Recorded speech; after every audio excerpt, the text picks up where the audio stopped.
let's do a little what's coming in. I'm gonna be honest, I'm waiting on my food to get here, so when it get here, I'll be signing off. But well,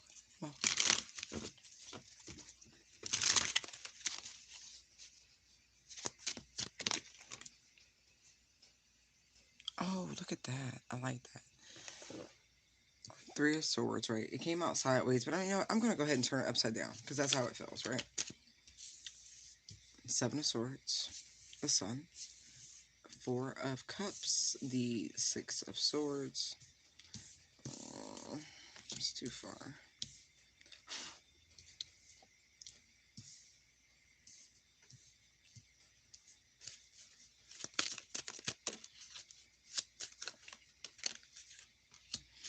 Death. World. Wonderful. Lovers.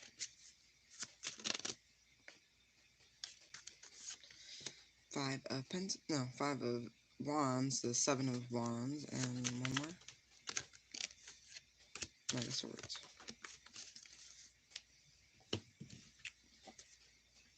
It's the King of Pentacles on the bottom of the deck. Hey, how you doing?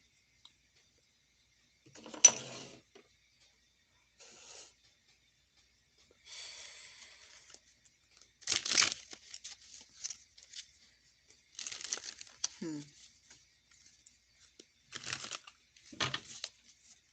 You know, I feel like a lot of you have been really logical.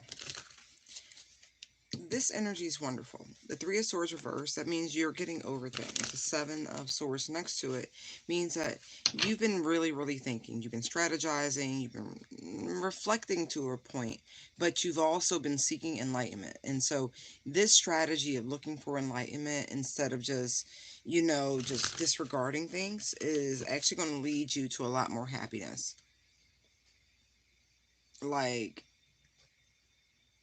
it reboosts you in some way because you didn't wallow, you didn't let it defeat you. You decided, you know what, I takes a licking and I keep on ticking.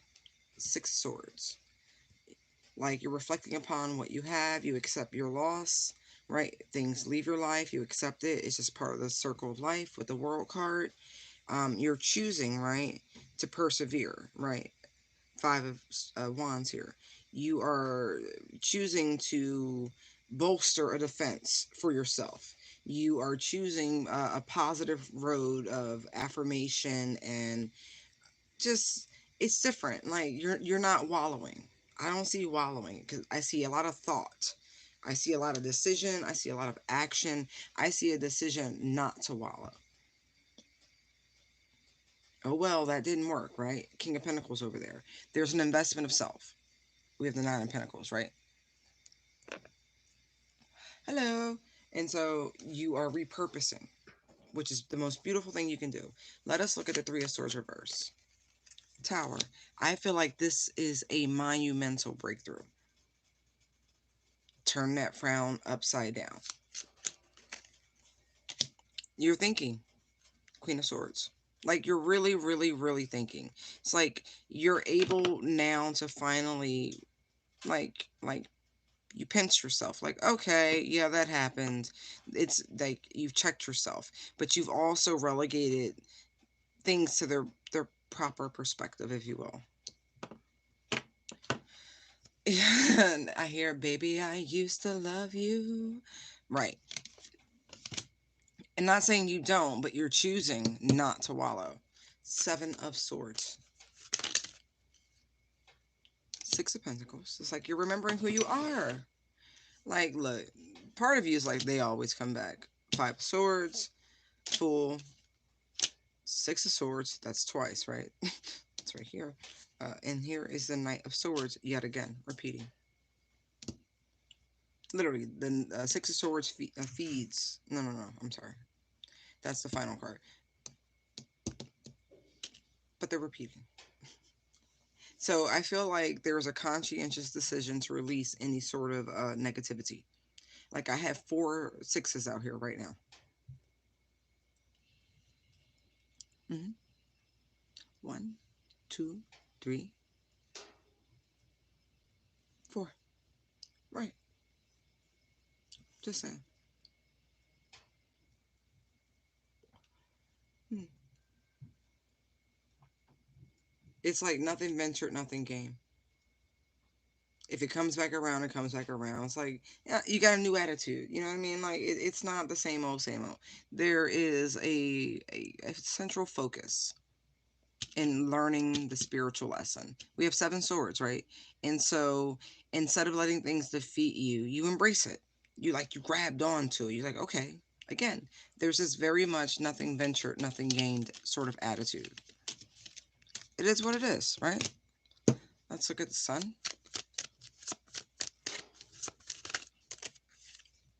Look, three of swords. Right. Okay, you accept it, right? You accept it. Three of swords, three of swords. Like, you accept it. Nothing ventured, nothing gained.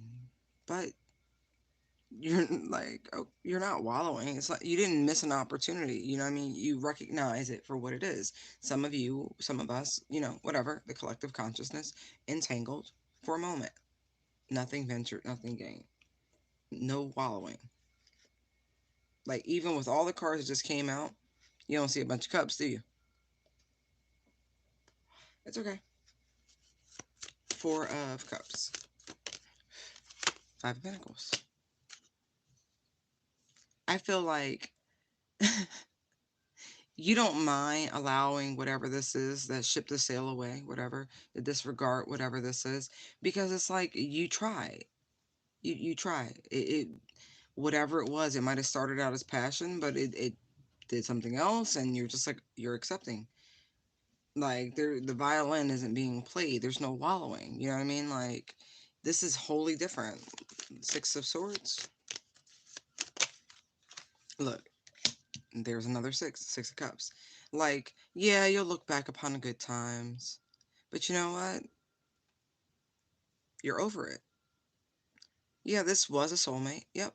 But it's not like the end all be all. You still have yourself. You're still okay. You're still capable, if you will. Nine of Pentacles. No, I thought, right. Ten of Wands. In this deck, the Ten of Wands is more about like the Two of Cups traditionally, right? It's more about equal reciprocity. It has to match. It's like you both, whatever, you got what you wanted, you got what you needed from it. It is what it is. Like, you didn't lose yourself in it. You, it's like equal measure. Again, I just get this, it is what it is sort of vibe.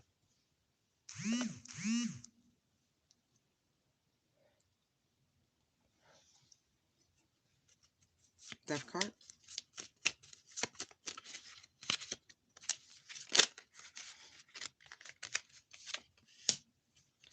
You're choosing to see the positive. Now I have three, three, three. Yeah,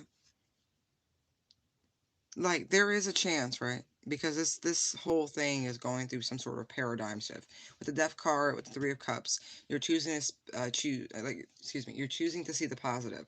It's coupled with the World card right next to it, and so there is a completion. Absolutely, like there is a completion. At the very same time, it's like by not resisting it, by choosing the path of enlightenment, right? Because sword energy supersedes wand energy. It's a very intellectual approach for whatever this is in your life. Whether, I mean, this feels personal. You know what I mean? Like there's a lot of thoughts, there's a lot of swords, there's a lot of wands, there's not a lot of pentacles, there's not a lot of cups. You know what I mean? So this feels like a deep, deep dive, if you will. Yeah.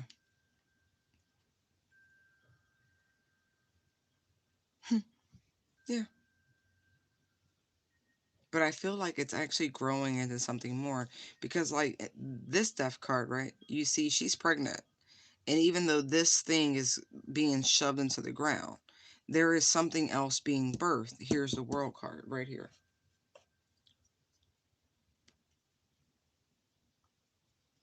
Let's look at the World.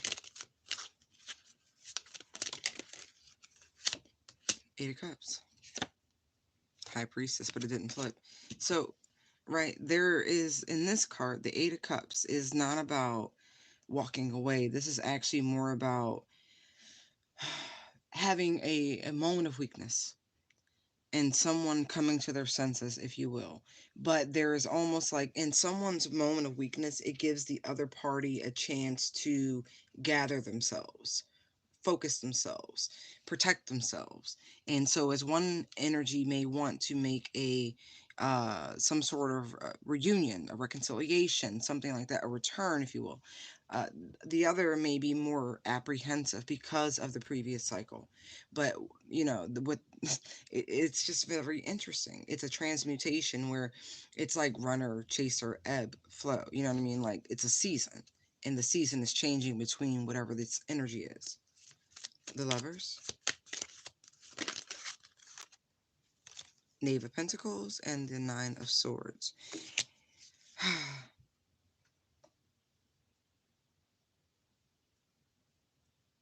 Whereas I sense an energy that is like enveloped by a notion. The other is still like it's what is it? Once bitten, twice something, whatever that is. Yeah, the passion is still there, but the other one is still very much aware of how it burns, if you will. There are consequences for decisions and choices. And that's what I mean. Like, there's a party very much aware of consequences, choices, and the aftermath. And so there's a lot of mental energy with the Nine of Swords here at play. But there is this pull. Five of Wands, Knight of Pentacles, Two of Wands, Judgment. Like, I feel like someone is wrestling with themselves with what to do. Like, there's an urgency, but also a dilemma.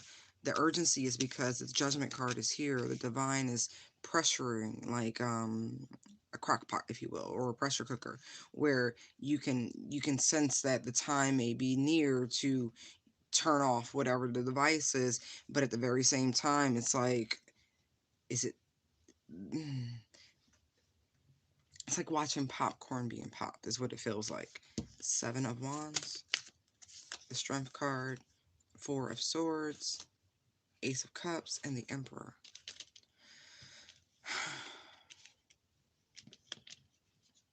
Interestingly enough, this feels like someone coming through a dark night because the Strength card with the Four of Swords, right?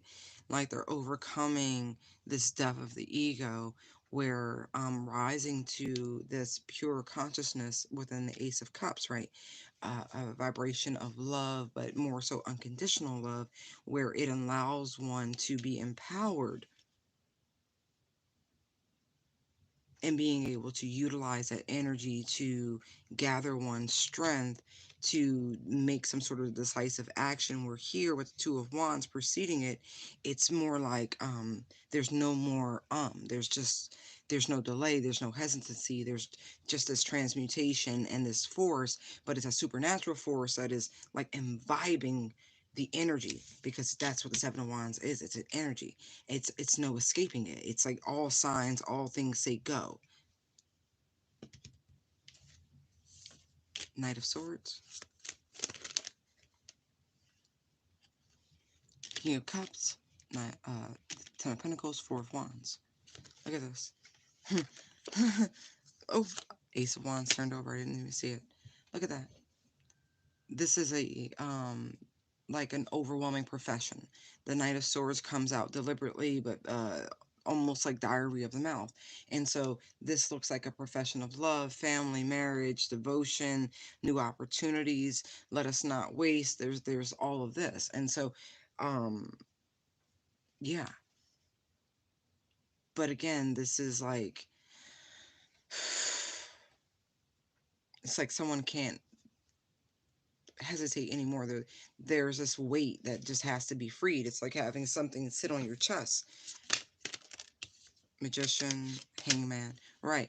There was some sort of divine stagnation, if you will, because there needed to be a shift in the perspective, which I think I touched on earlier in the reading.